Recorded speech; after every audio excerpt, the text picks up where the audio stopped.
Olá, boa tarde, tudo bem? Espero que sim. E hoje eu vim aqui trazer um comentário, na verdade, uma réplica do que foi feito lá na outra rede social, aquela que não deve ser nomeada, que só posta gourmetização, fotos interessantes, enfim, você já sabe do que eu tô falando, né? Aí é que tá. Me chegou a seguinte pergunta: doutor, o meu inquilino ele pode usucapiar o meu imóvel? Ou seja, a pessoa para quem eu alugo a casa, ela pode conseguir a posse desse meu imóvel para ela? Então, fica comigo, eu vou te ajudar a tirar essa dúvida e conforme for você passa essa informação adiante. Fechado? Então vamos lá. O que acontece? Antes de tudo, a gente tem que entender um pouquinho do que é o usucapião. A usucapião necessariamente, ela não é uma coisa injusta. Pensa comigo, eu vou te dar um exemplo prático. Aconteceu inclusive aqui perto de casa. Apareceu um carro de Belo Horizonte, aqui na parte leste de São Paulo. Estacionaram o carro lá e simplesmente foram embora. Eram duas pessoas que constavam no carro. Eu consegui ver pela gravação da câmera aqui de casa. E até aí tudo bem. Só que passou um dia, 2 dias, 3 dias, 5 dias e aquele carro continua ali, do nada. Sumiram as calotas e a gente começou a pensar, pô, tem alguma coisa errada, né? Vou chamar a polícia. Passamos a polícia, nada. Claro, a polícia, infelizmente, também nem deu sinal de vida. Passou mais uns dias, ligamos para a polícia também, nada. Acabou que um dia, zanzando aqui pela cidade, trabalhando, encontrei um pessoal da guarda metropolitana bem perto de casa. Aí eu falei, pô, dá um confere lá no carro, né?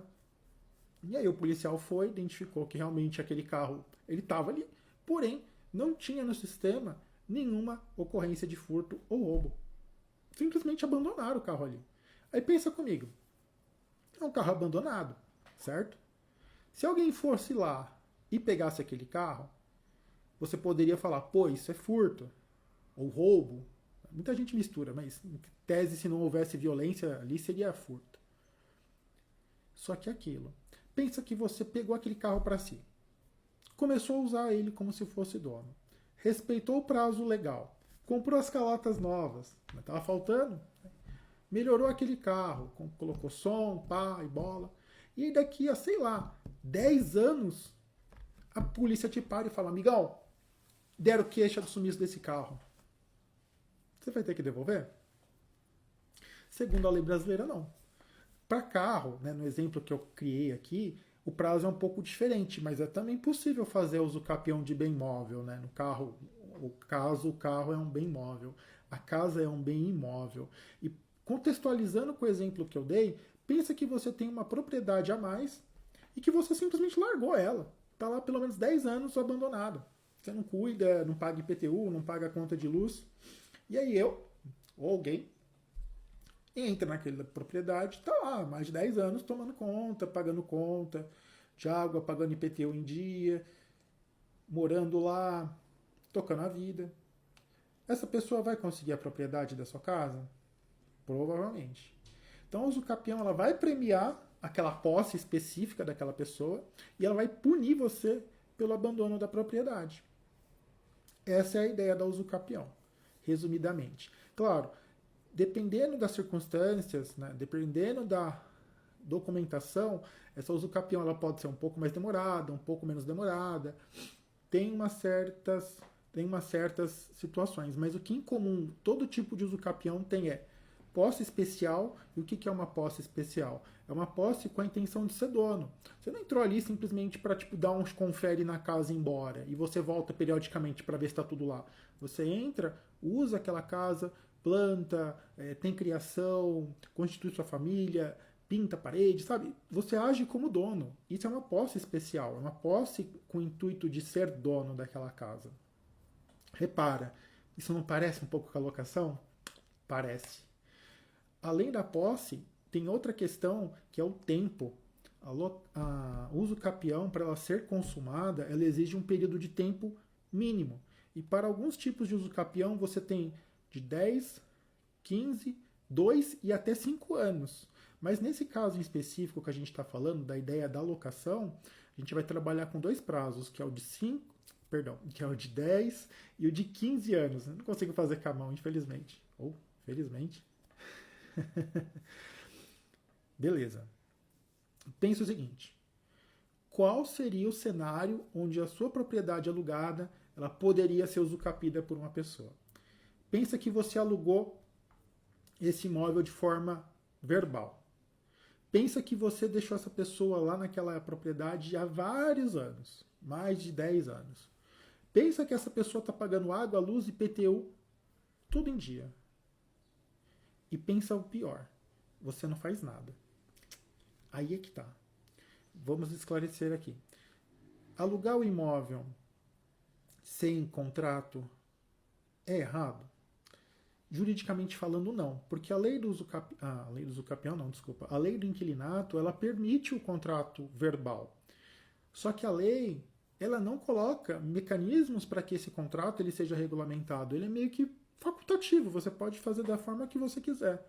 Porém, se você não tiver cuidado, que é onde que entra os cavaleiros do apocalipse, eu gosto de brincar, né, que nas relações jurídicas, algumas situações elas invocam esses cavaleiros do apocalipse. E quais são aqui no cenário a combinação ruim dos cavaleiros do apocalipse?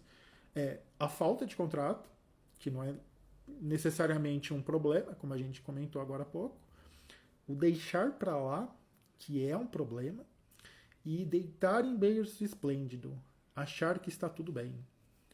Esses são o combo ruim. Vamos trazer isso de uma forma mais tranquila.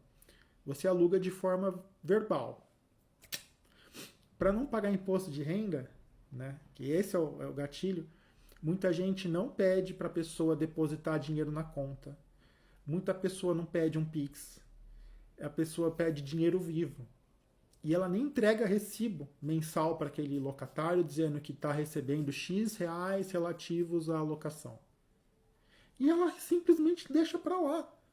E aquela pessoa começa a pagar água, a pagar IPTU, pagar a conta de luz. Porque muita gente entende que é normal, né, o locador ficar responsável por tudo. E bom, igual eu falei, a lei do inquilinato ela não coloca muitas limitações. Vocês podem convencionar quem vai ficar responsável pela água, pela luz, enfim. E aí é que tá. Passado 10 anos, pelo menos, essa pessoa pode vir ao judiciário e falar, olha, eu estou nessa moradia há 10 anos, pagando água, luz, IPTU, ajo como dono, reparo essa casa, tenho criação, tenho família, e aí? Pois é, se você não se acautelar, você pode sim perder essa propriedade. E aí, doutor, como eu faço para me defender? Tem formas fáceis. Por exemplo, emitir recibos todo mês, registrando que aquilo é um pagamento relativo à locação.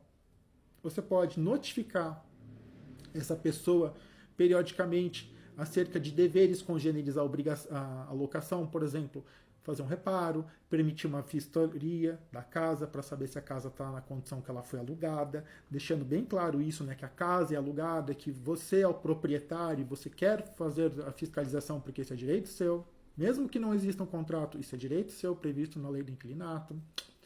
E tem uma que eu gosto de usar, que é a estratégia maliciosa. É isso mesmo. É a estratégia maliciosa. É você mandar um WhatsApp para a pessoa falando isso, né? Pô, meu inquilino, e a locação esse mês? Atrasou. Ou vamos conversar sobre um reajuste.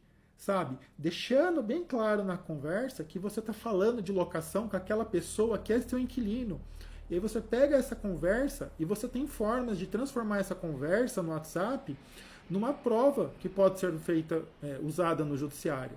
Então, cuidado com esse tipo de conversa, não use aquelas mensagens temporárias do WhatsApp e converse e se informe de como realizar essa prova para garantir o seu direito e impedir que pessoas mal intencionadas transmutem uma locação que nunca se converteria no usucapião numa usucapião. Ou seja, a pessoa abusa do sistema para te prejudicar. Então, muito cuidado e estamos às disposições.